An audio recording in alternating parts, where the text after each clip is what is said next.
The human mind is a masterful storyteller, but left unchecked, it carries a dangerous flaw. It doesn't know when to stop telling stories. You know this feeling well.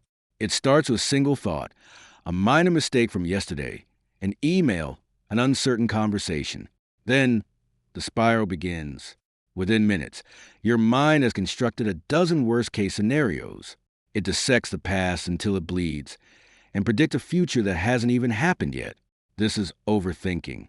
It isn't problem-solving. It is a slow, exhausting loop, a prison where you are both the inmate and the guard. When you overthink, your brain behaves as if it is under physical attack. A tiny, emotional hub deep within your mind, the amygdala, is triggered. It activates your fight or flight response, flooding your body with stress. Your heart rate rises. Your chest tightens. You aren't just thinking a thought. Your body is physically living out a simulated crisis. You're drowning in shallow water. But there's a way out of the loop. And it doesn't require you to fight your thoughts. It requires you to change your relationship with them.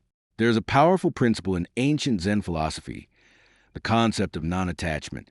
When people struggle with overthinking, they often try to force their mind to go blank.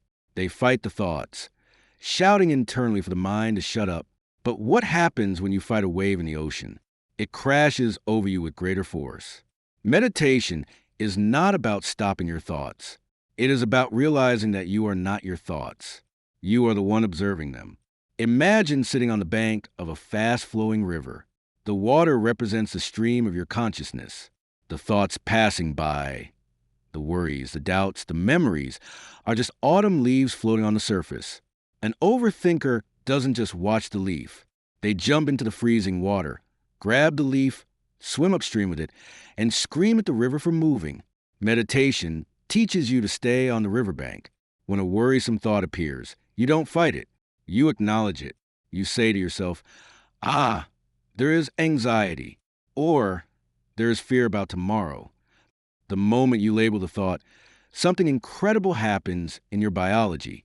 You shift the activity from the reactive amygdala to your prefrontal cortex, the seat of logic, calm, and awareness. By simply observing the thought without reacting to it, you starve it of fuel.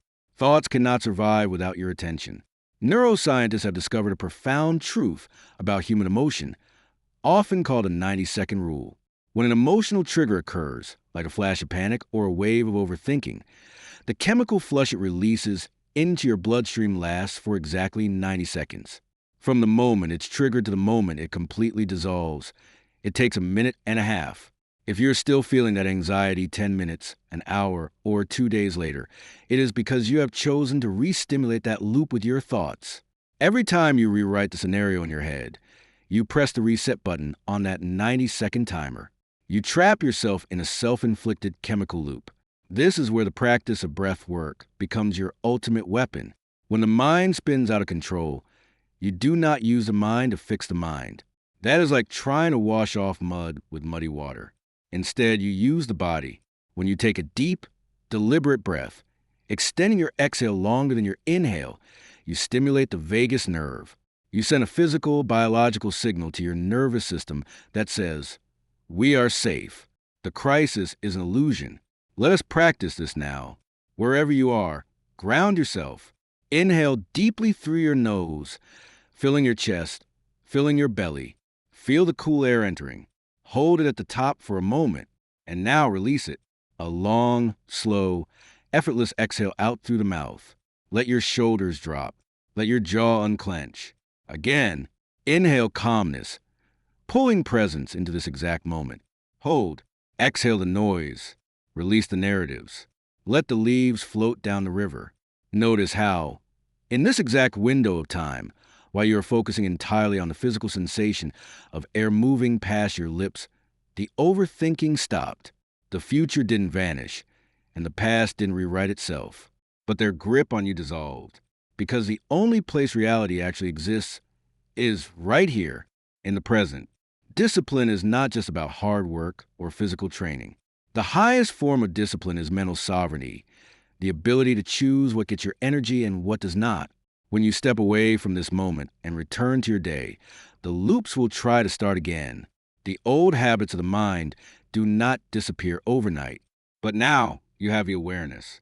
When a thought tries to drag you into the spiral, stand your ground on the riverbank. Take a breath. Activate your prefrontal cortex. Let the 90 seconds pass without feeding the fire. You are the sky. The thoughts are just weather. The weather will change. The storms will pass. But the sky remains untouched, vast and eternally still. Stay present. Stay grounded. Find your stillness.